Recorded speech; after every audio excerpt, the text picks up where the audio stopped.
गांधी पहले से ही इस देश के लोगों के जहन से गायब हो चुके हैं। उनकी याद इसी कारण आती है कि कांग्रेस पार्टी उनके जन्मदिन या उनके जीवन से जुड़े किसी अन्य दिन सालाना छुट्टी देती है। हर साल सप्ताह में 7 दिनों तक एक उत्सव मनाया जाता है। स्वाभाविक रूप से लोगों की स्मृति को पुनर्जीवित किया जाता है, लेकिन मुझे लगता है कि अगर ये कृत्रिम सांस नहीं दी जाती तो गांधी को लोग काफी पहले भुला चुके होते। पहला हरिजन अंग्रेजी में और गुजरात में उन्होंने एक और अखबार निकाला जिसे आप दीनबंधु या इसी प्रकार कुछ कह सकते हैं। यदि आप इन दोनों अखबारों को पढ़ते हैं तो आप पाएंगे कि गांधी ने किस प्रकार लोगों को धोखा दिया।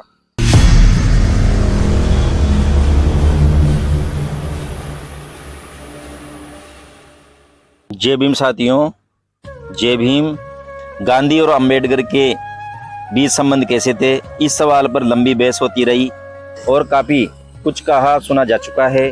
खुद बाबा साहेब अंबेडकर ने तो गांधी को इसलिए कटघरे में खड़ा किया था कि जब आप हरिजन नहीं है तो हमारी बात कैसे कर सकते हैं। जवाब में गांधी ने इतना ही कहा कि इस पर तो मेरा कोई बस नहीं है, लेकिन अगर हरिजनों के लिए काम करने का एकमात्र आधार यही है कि कोई जन्म से हरिजन है या नहीं, तो मैं चाहूंगा कि मेरा अगला जन्म हरिजन के घर में हो। साल 1955 में डॉक्टर अंबेडकर ने बीबीसी को दिए एक इंटरव्यू में महात्मा गांधी के साथ अपने संबंधों और मतभेदों पर लंबी बातचीत की। बीबीसी आर्काइव से पेश इस ऐतिहासिक इंटरव्यू के कुछ अंश।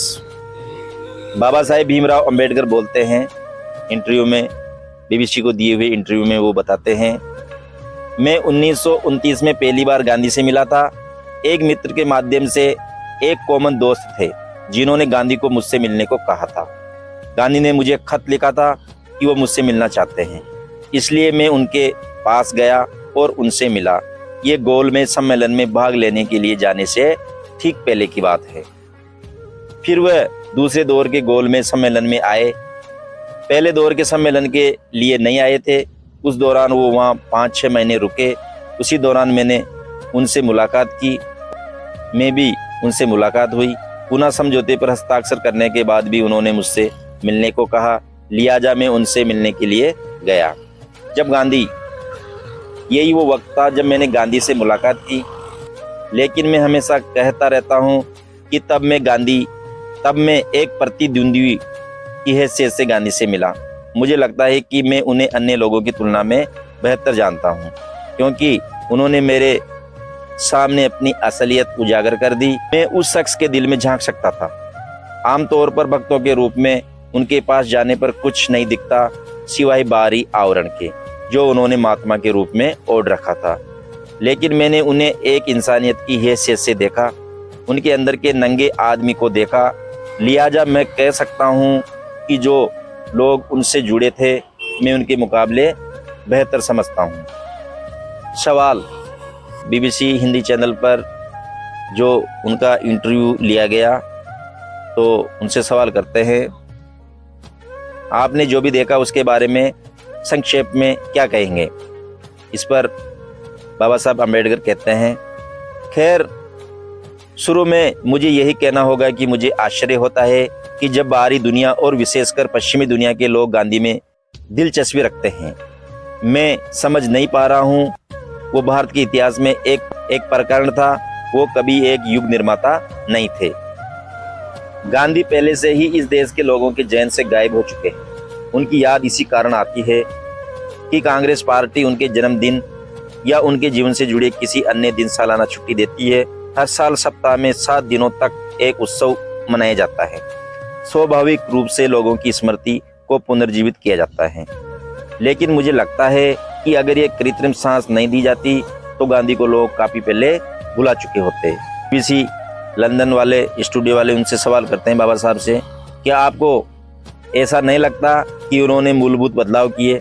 इस पर बाबा साहेब अंबेडकर जवाब देते हैं, नहीं, कभी नहीं, बल्कि वो हर समय दोहरी भूमिका निभाते थे। उन्होंने युवा भारत के सामने 2 अखबार निकाले। पहला हरिजन अंग्रेजी में और गुजरात में उन्होंने एक और अखबार निकाला जिसे आप दीनबंधु या इसी प्रकार कुछ कह सकते हैं। यदि आप इन दोनों अखबारों को पढ़ते हैं तो आप पाएंगे कि गांधी ने किस प्रकार लोगों को धोखा दिया। अंग्रेजी समाचार पत्र में उन्होंने खुद को जाति व्यवस्था और अस्पृश्यता का विरोधी और खुद को लोकतांत्रिक बताया। लेकिन अगर आप गुजराती पत्रिका को पढ़ते हैं तो आप उन्हें अधिक रूढ़िवादी व्यक्ति के रूप में देखेंगे। धर्म या सभी रूढ़िवादी सिद्धांतों के समर्थक थे जिन्होंने भारत को हर काल में नीचे रखा। दरअसल किसी को गांधी के हरिजन में दिए गए बयान और गुजराती अखबार में दिए उनके बयानों का तुलनात्मक अध्ययन करके उनकी जीवनी लिखनी चाहिए। गुजराती पेपर के 7 खंड हैं। पश्चिमी दुनिया सिर्फ अंग्रेजी पेपर पढ़ती है, जहां गांधी लोकतंत्र में विश्वास रखने वाले पश्चिमी लोगों के सम्मान में खुद को बनाए रखने के लिए लोकतांत्रिक आदर्शों की वकालत कर रहे थे। लेकिन आपको ये भी देखना होगा कि उन्होंने वास्तव में अपने स्थानीय पेपर में लोगों से क्या बात की थी। ऐसा लगता है कि किसी ने इसका कोई संदर्भ नहीं लिया। उनकी जितनी भी जीवनियां लिखी गई वो उनके हरिजन और युवा भारत पर आधारित हैं और गांधी के गुजराती लेखन के आधार पर नहीं हैं। सवाल, फिर जाति संरचना में हरिजन को भगवान के रूप में प्रस्तुत करने के पीछे उनका असली इरादा क्या था? अंबेडकर जवाब देते हैं, वो सिर्फ ऐसा चाहते थे। अनुसूचित जाति के बारे में 2 चीजें हैं। हम अस्पृश्यता समाप्त करना चाहते हैं, लेकिन साथ ही हम ये भी चाहते हैं कि हमें समान अवसर दिया जाना चाहिए ताकि हम अन्य वर्गों के स्तर तक पहुंच सके। अस्पृश्यता को बिल्कुल धो देना कोई अवधारणा नहीं है। हम पिछले 2000 वर्षों से अस्पृश्यता को ढो रहे हैं। किसी ने इसके बारे में चिंता नहीं की है। हाँ, कुछ कमियां हैं जो बहुत हानिकारक है। उदाहरण के लिए लोग पानी नहीं पी सकते हैं, लोगों के पास खेती करने और अपनी आजीविका कमाने के लिए भूमि नहीं हो सकती।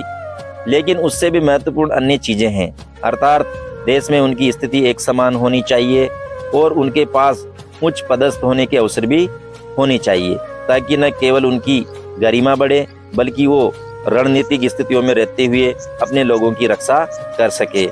गांधी इस विचार के बिल्कुल विरुद्ध थे, बिल्कुल खिलाफ थे।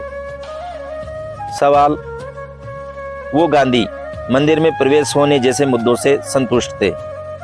अंबेडकर, वो मंदिर में प्रवेश का अधिकार देना चाहते थे। अब हिंदू मंदिरों की कोई परवाह नहीं करता। अस्पृश्य इस बात को अच्छी तरह समझ चुके हैं कि मंदिर जाने का कोई परिणाम नहीं है। वो अस्पृश्य ही बने रहेंगे चाहे वो मंदिर जाए अथवा नहीं। उदाहरण के लिए लोग अछूतों को रेलवे में यात्रा कराने की इजाजत नहीं देते। अब उन्हें कोई फर्क नहीं पड़ता क्योंकि रेलवे उनके लिए अलग से कोई व्यवस्था नहीं करने जा रही। वो ट्रेन में एक साथ यात्रा करते हैं। जब भी रेल में हिंदू और अस्पृश्य साथ यात्रा करते हैं तो वे अपनी पुरानी भूमिका में रहते हैं। सवाल, तो क्या आप कहना चाहते हैं कि गांधी रूढ़िवादी हिंदू थे?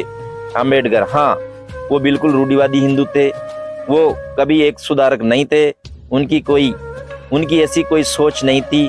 वो अस्पृश्यता के बारे में सिर्फ इसलिए बात करते थे कि अस्पृश्यों को कांग्रेस के साथ जोड़ सके। ये एक बात थी। दूसरी बात, वो चाहते थे कि अस्पृश्य समाज की अस्पृश्य स्वराज की उनकी अवधारणा का विरोध नहीं करे। मुझे नहीं लगता कि इससे अधिक उन्होंने अस्पृश्यों के उत्थान के बारे में कुछ सोचा है। सवाल, क्या आपको लगता है कि गांधी के बिना राजनीतिक आज़ादी मिल सकती थी? अंबेडकर, जी हाँ, मैं निश्चित रूप से कह सकता हूँ ये धीरे धीरे हो सकता था, लेकिन व्यक्तिगत रूप से मुझे लगता है कि अगर स्वराज भारत में धीरे धीरे आता तो ये लोगों के लिए फायदेमंद होता। विकृतियों से ग्रस्त हर समुदाय या लोगों का हर समूह स्वयं को मजबूत करने में सक्षम होता अगर ब्रिटिश सरकार से सत्ता हस्तांतरण धीरे धीरे होता। आज हर चीज एक बाढ़ के समान आ गई है। लोग इसके लिए तैयार नहीं थे। मुझे अक्सर लगता है कि इंग्लैंड में लेबर पार्टी सबसे वही हाथ पार्टी है। सवाल, क्या गांधी में धीरज नहीं था या कांग्रेस पार्टी में? अंबेडकर, मुझे नहीं मालूम कि अचानक एटली आज़ादी देने के लिए तैयार क्यों हो गए।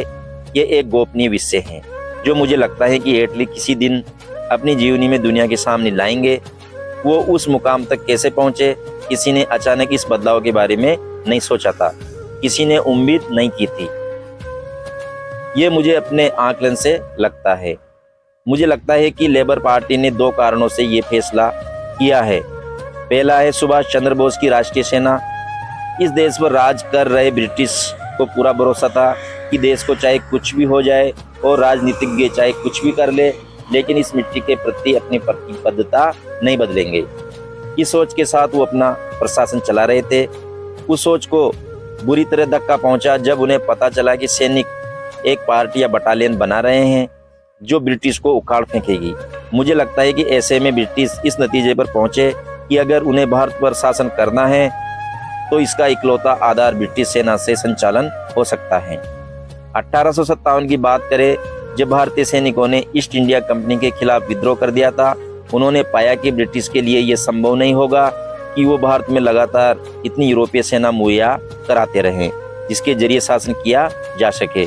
दूसरी बात जो मुझे लगती है, हालांकि मेरे पास ऐसा सबूत नहीं है, लेकिन मैं सोचता हूँ कि ब्रिटिश सैनिक सेना को फौरन समाप्त करना चाहते थे ताकि वो नागरिक पैसे अपना सके। आप जानते हैं कि सेना को धीरे धीरे कम करने के पीछे कितनी नाराजगी थी, क्योंकि जिन्हें सेना से नहीं निकाला गया था वो सोचते थे कि जिन लोगों को सेना से निकाल दिया गया है वो उनका नागरिक पैसा हत्या रहे हैं और उनके साथ कितनी नाइंसाफी हो रही है। लिहाजा भारत पर शासन करने के लिए पर्याप्त ब्रिटिश सेना रखना उनके लिए मुमकिन नहीं था। तीसरी बात, मुझे लगता है कि इसके अलावा उन्होंने सोचा कि भारत से उन्हें सिर्फ वाणिज्य चाहिए था और सिर्फ सर्वेंट की पगार या सेना की आमदनी नहीं। ये तुच्छ चीजें थी। व्यापार और वाणिज्य के रूप में उनका बलिदान करने में कोई हर्जा नहीं था। भारत आज़ाद हो जाए या उसकी स्थिति स्वीकृत डोमेन या उससे कमतर हो जाए, लेकिन व्यापार और वाणिज्य बना रहना चाहिए। मैं इसके बारे में सुनिश्चित नहीं हूँ, लेकिन मुझे व्यक्तिगत रूप से लगता है लेबर पार्टी की मंशा यही रही होगी। सवाल, पुनः समझौते की बात करते हैं। आप उस समझौते में शामिल थे, क्या आपको याद है कि उस दौरान गांधी से आपकी क्या बातचीत हुई? अम्बेडकर हल्के स्वर में, हाँ, मैं ये बात अच्छी तरह जानता था। ब्रिटिश सरकार ने मैकडोनाल्ड के दिए मूल प्रस्ताव में मेरा सुझाव मान लिया था। मैंने कहा था कि हम एक समान निर्वाचित प्रतिनिधि चाहते हैं ताकि हिंदुओं और अनुसूचित जातियों के बीच दरार बनी रहे। हमें लगता है कि अगर आप एक समान निर्वाचन प्रतिनिधि उपलब्ध कराते हैं तो हम समाहित हो जाएंगे और अनुसूचित जाति के नामित वास्तव में हिंदुओं के गुलाम बन जाएंगे, आज़ाद नहीं रहेंगे। अब मैंने रामसे मैकडोनाल्ड से कहा कि वो इसी विषय को आगे बढ़ाना चाहते हैं। हमें अलग निर्वाचन प्रतिनिधि और आम चुनाव में अलग मत दे ताकि गांधी ये नहीं कह सके कि हम चुनाव के मामले में अलग हैं। पहले मेरी सोच यही थी कि पहले 5 वर्ष हम हिंदुओं से अलग रहे, जिसमें कोई व्यवहार, कोई संवाद न हो। ये सामाजिक और आध्यात्मिक कदम होता। आप एक आम मतदाता में भागीदारी के चक्र में क्या देख सकते हैं? इन कठिनाइयों को दूर करने के लिए आप जिस अलगाववाद के बारे में सोचते हैं वो सदियों से बड़ी है। ये सोचना मूर्खता है कि यदि 2 लोगों के एक साथ मतदान केंद्रों पर मतदान करने से उनके दिल बदल जाएंगे। ऐसा कुछ भी नहीं है, ये गांधी का पागलपन है। खैर, इसे अलग रखा जाना चाहिए। इसी तरह की व्यवस्थाओं में अस्पृश्यों से मतदान कराते हैं तो आप उन्हें उसी अनुपात की अपनी आबादी का प्रतिनिधित्व करने देते हैं ताकि मतदान पर बल मिले और प्रतिनिधि पर नहीं।